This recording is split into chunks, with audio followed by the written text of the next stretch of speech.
आरक्षण के नाम पे लोगों को ठगा गया और मुर्गे खाने के जितने छोटे छोटे काम थे। फिर सर मुझे जरूर बताएं जो आपका स्टेटमेंट, जो आप अभी संविधान बचाने के बाद जस्ट आई हर्ड कि आप कह रहे हैं कि संविधान को बचाना है। सर बहुत अच्छी बात है, संविधान कैसे बचेगा सर? गरीब जनता के लिए तो आपका स्टेटमेंट है कि आरक्षण जो है SC BC का वो आर्थिक आधार पे होना चाहिए, वो कास्ट क्रीड पे नहीं होना चाहिए। ये बहुत ऐसी चीजें सर। और दूसरा, चंडीगढ़ में तो सर आपकी गठबंधन है कि ठगबंधन है सर, मुझे समझ नहीं आ रही थी। एक रेड लाइट पे बाहर चले जाओ तो एक रेड लाइट पार कर लो तो पंजाब के अंदर आ जाओ तो आपका गठबंधन है। तो ये चंडीगढ़ में कैसा ठगबंधन है सर? वहां पे तो एक दूसरे की बुराई करें सर, यहाँ पे आ जाए तो यहाँ पे आप कहते हैं कि हम दोनों एक हैं, हम दोनों को आप वोट दीजिए, हमने इतने अच्छे काम किए। वो झाड़ू वाले अपने वोट गिनाते हैं, यहाँ पे आप अपना काम गिना रहे हैं। लेकिन मैं चाहती हूँ सर, जिन कॉलोनियों में मैं गई सर, आप जिस गाड़ी में बैठते हैं बिस्लरी का पानी पीते हैं, with all due respect sir, उन कॉलोनियों में चलिए मेरे साथ धनास में, चलिए मेरे साथ मलोया में सर, चलिए वहां पे पानी की हालत देखिए sir. They can't drink that tubewell वाला पानी, नहर का पानी वहां सर कांग्रेस ने बंद करवाया। सर ये किस तरीके की ठगी है जो लोगों के साथ हो रही है? मतलब मैं चाह रही हूँ कि sir I think we should have a good conversation and open debate. जो मुझे नहीं नजर आता कि आज संजय टंडन जी के अंदर इतनी हिम्मत है वो डिबेट कर सके, लेकिन आपने चैलेंज किया। मुझे लग रहा है कि एक नेशनल पार्टी के कैंडिडेट को अच्छे खासे तरीके से एक इग्नोर किया जा रहा है। मुझे लगता है कि हम दम रखते हैं, पोटेंशियल रखते हैं, क्योंकि हम काम के बेसिस पे बात करते हैं। सर मुझे ये 3 चीजों का जवाब चाहिए।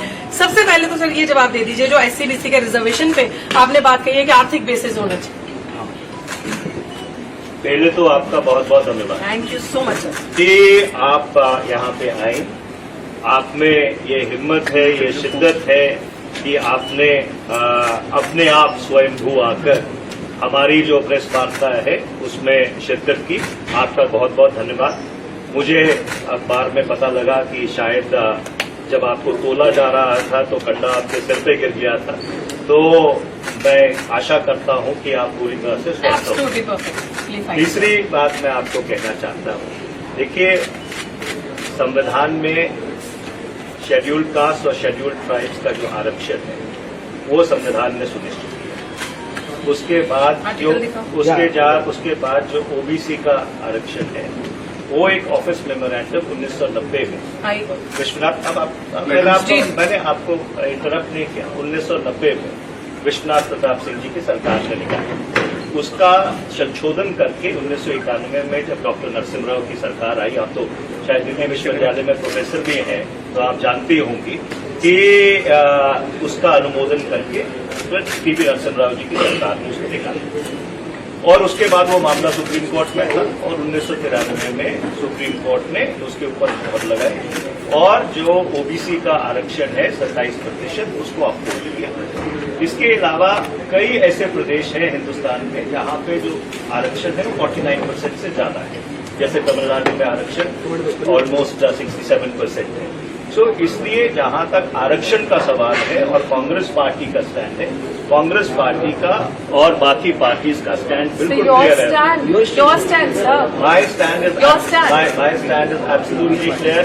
My stand is the stand of the Indian national Congress and Indian national Congress जो है, आप सबको देसी भाषा में समझाना चाहती है, वो संविधान के विरुद्ध काम कर रही है, लेकिन संविधान को बचाने की बात कर रही है। वो आरक्षण के विरुद्ध काम कर रही है कि आरक्षण का बेसिस जो है आर्थिक होना चाहिए। आरक्षण का बेसिस आर्थिक होना चाहिए। इनका स्टेटमेंट है, मैं आर्टिकल दिखा देती हूँ।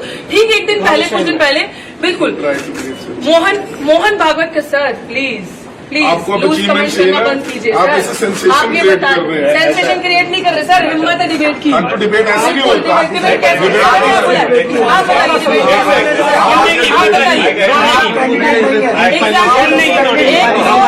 एक तो रिजर्वेशन के खिलाफ बात करनी है सर,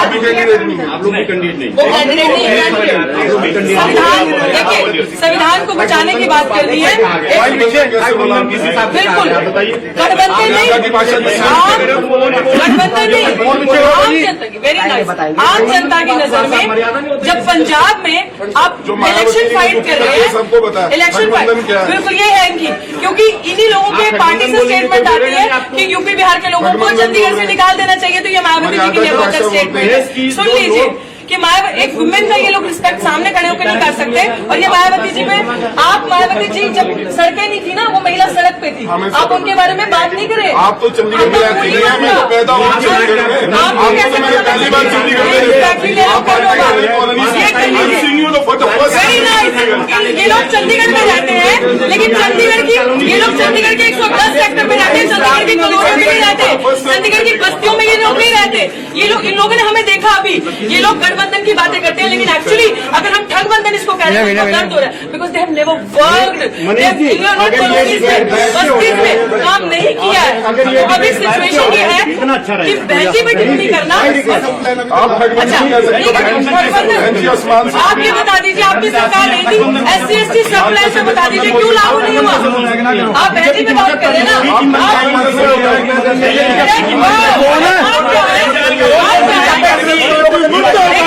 इनके पास कुछ नहीं है। अब हम बीजेपी की बी टीम बता देंगे, ये काम पे ठगबंधन, जनता को ठगना, जनता के लिए काम नहीं करना, कॉलोनियों। ये लोग चंडीगढ़ 1 से 10 सेक्टर का दिखाते हैं, ये लोग बस्तियों का चंडीगढ़ नहीं दिखाते। जो चंडीगढ़ कॉलोनीज में बस्तियों बसता है, डंपिंग जोन खाली बीजेपी की देनी थी, कांग्रेस की देन भी थी, और दोनों ही एक थाली के चट्टे पट्टे हैं। दोनों ने गरीबों के लिए कुछ नहीं किया। अब गरीबों के लिए मात्र एक आरक्षण ऐसी चीज थी जिनका उनके साथ अपलिफ्टमेंट हो सकता है। वो सोशली ऑप्रेस्ड, जो बैकवर्ड रह गए, जिनका सदियों से अत्याचार हुआ, जिनके साथ जिनका शोषण हुआ, उनको एक ऊपर उठने के लिए मात्र एक अपॉर्चुनिटी मिली। ये कह रहे हैं कि कांग्रेस का स्टैंड है, इट मीन्स कांग्रेस का स्टैंड एंटी रिजर्वेशन स्टैंड है, कांग्रेस का स्टैंड दलितों के खिलाफ है, कांग्रेस का स्टैंड बैकवर्ड समाज के खिलाफ है। गिनती करो का ड्रामा करके ये लोग अब ये दिखा रहे हैं कि हम लोग एंटी इन सारी चीजों के हैं। बहनजी पे टिप्पणी करना बदल, इनके पास और कुछ नहीं है, मुद्दों में बात नहीं करेंगे। चलो मेरे साथ उन बस्तियों में, जिन बस्तियों में मैं जा रही हूँ, लोग रो रहे हैं स्किन डिजीजेस से, जो डंपिंग जोन बना है। यहाँ पे डड्डू माजरा के पास लोग रो रहे हैं सांस की बीमारी से, लोगों के पास गंदा पानी, ट्यूबवेल का पानी पी रहे, नहर का पानी किसने नहीं दिया? These are the issues. बड़े बड़े जार्गनाइज लैंग्वेज समझ नहीं आती गरीब जनता को, गरीब जनता जिसका वोट लेके ये लोग सरकारें बनाते हैं, भाजपा और कांग्रेस यहाँ पे। और मैं क्यों ना कहूँ, मालिकाना अधिकार इतने देर से सुनिए, मैं क्यों ना कहूँ ये ठगबंधन, जनता को ठग नहीं रहे तो और क्या हो रहा है? सवाल ले लीजिए आप। कांग्रेस की प्रेस कॉन्फ्रेंस थी, बीच में आप आई हैं, मैं बीच में नहीं आई, नहीं आप एंडेड दैट प्रेस कॉन्फ्रेंस थी, एंडेड दैट प्रेस कॉन्फ्रेंस। आपकी मीडिया, आप मीडिया से हैं, तो उन्होंने भी ऐसा ही सवाल लेंगे, सवाल लेंगे, ऑफकोर्स लेंगे, बट पहले सवाल लेंगे। आप जवाब ले रहे हैं, जिस तरीके से आप मायावती जी एलिगेशन लगाना, अगर बीटी दिखाना,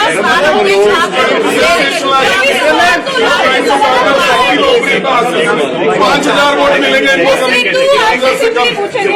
देखिए ऐसा कि मैं इस बात का स्वागत करता हूँ कि बहुजन समाज पार्टी की जो उम्मीदवार हैं वो यहाँ पे आए, उन्होंने अपनी तरफ से एक राजनीतिक भाषण दिया।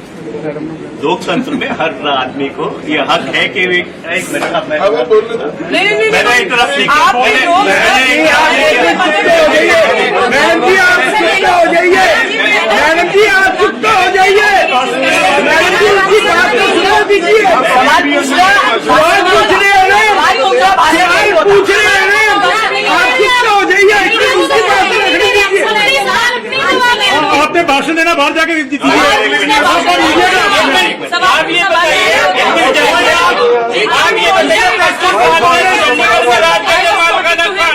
कांग्रेस बताइए कहाँ मालिकाना देके गई है, बीजेपी देके गई है, चैलेंजिंग पार्टी बताइए, जवाब दीजिए, एरिया वाले बताइए। एक मिनट मैडम जी, उनको रखने दीजिए, मैडम उनको रखने दीजिए, मैडम उनको रखने दीजिए, आपने रख ली है। बिल्कुल सुनिए पहले, आप उसके बाद दीजिए ना,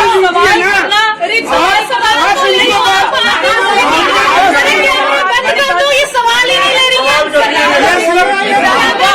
नहीं ले रही है सवाल।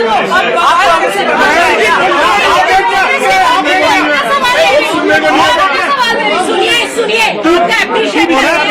आए, लेकिन आंसर तो लेने दीजिए। मोबाइल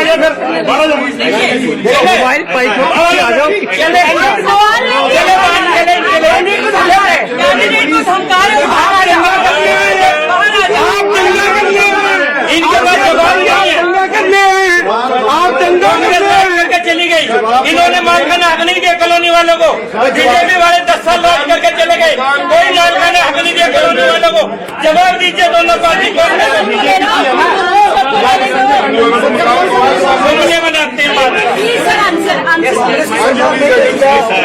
भाई पीछे कर दो मोबाइल यार, इन्नी बार कहला मोबाइल पीछे कर दो, पीछे आई जा रहा बार बार। एक मिनट। बहुजन समाज पार्टी की उम्मीदवार यहाँ पर आई हमारी प्रेस कॉन्फ्रेंस में, हम उनका स्वागत करते हैं। लोकतंत्र में हर व्यक्ति को यह आजादी है कि अपनी बात रखे। मैं साफ तौर पर यह कहना चाहता हूं कि जो पूरी इंडिया अलायंस है वो भारत के संविधान को बचाने की लड़ाई लड़ रही है। ये लड़ाई लड़ रही है कि 2024 इस मुल्क का आखिरी चुनाव नहीं होना चाहिए। जिस आधार पर ये मुल्क काबिज है, जिसको अंग्रेजी में आइडिया ऑफ इंडिया कहते हैं, उस आइडिया ऑफ इंडिया को और सुदृढ़ बनाया जाना चाहिए। पिछले 10 वर्ष में यहाँ पे भारतीय जनता पार्टी की सत्ता रही। अगर कोई जवाबदार है तो भारतीय जनता पार्टी जवाबदार है। उनकी 4 इंजन की सरकार रही। ऊपर गृह मंत्री, नीचे राज्यपाल, उनके 10 साल से सांसद, 8 साल उनका कॉरपोरेशन के ऊपर कब्जा, और पिछले 10 वर्ष में चंडीगढ़ का कोई विकास नहीं हुआ। अगर यहाँ पे लोगों को कॉलोनीज में रीसेटल किया गया, वो काम कांग्रेस पार्टी ने किया। अगर यहाँ पे हाउसिंग बोर्ड के मकान दिए गए, वो भी कांग्रेस के जमाने में हुआ था। और इससे अगर मैं पीछे जाऊं, ये पंडित जवाहरलाल नेहरू की कल्पना थी कि जब वो यहाँ पे आए और ये चंडीगढ़ शहर की जो सबसे आधुनिक शहर है पूरे हिंदुस्तान में, उसकी संरचना की गई। तो इसलिए जब से चंडीगढ़ बसा है तब से लेकर आज तक चंडीगढ़ के संदर्भ में कांग्रेस पार्टी की, इंडिया अलायंस की जो उपलब्धियां हैं वो अनेकों हैं, जो अगर मैं गिनाना शुरू कर दूं तो शाम के 6 बज जाएंगे। और इसलिए मैं ये कहना चाहता हूं कि इंडिया अलायंस बिल्कुल पूरी तरह से जीत की ओर अग्रसर है। और मैं ये विनती करना चाहता हूं कि जो संविधान की सुरक्षा की बात करते हैं वो कृपया भारतीय जनता पार्टी की बी टीम न बने। आपका बहुत बहुत धन्यवाद।